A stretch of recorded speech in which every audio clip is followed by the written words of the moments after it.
ziua tuturor! Astăzi facem puțișoare. Am tăiat aici 8 cartofi. Îi tăiem în pătrățele, în cubulețe. Îi punem la fiert.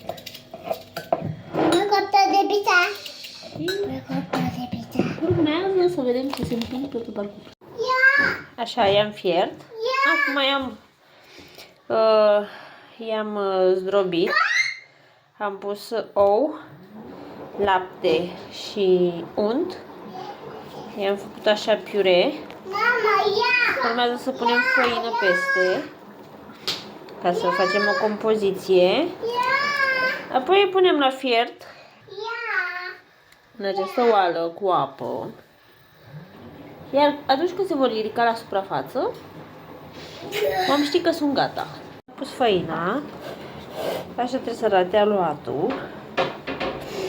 Iar acum vom forma puțișoarele pe care le vom pune în apă. Așa. Acum luăm aluat și îl modelăm între palme, în formă de puțișoare. Sau, mă rog, fiecare face cum vrea, eu îl fac așa. Așa am învățat pe mine mama. Și îl punem în apă. Iar atunci când se vor ridica la suprafață, vor fi gata. Vom ști că sunt gata. Simplu și rapid. Un desert bombit. Și într-o oală separată, într-o tigăică, fierbem, prăjim pesmet cu zahăr până se aurește.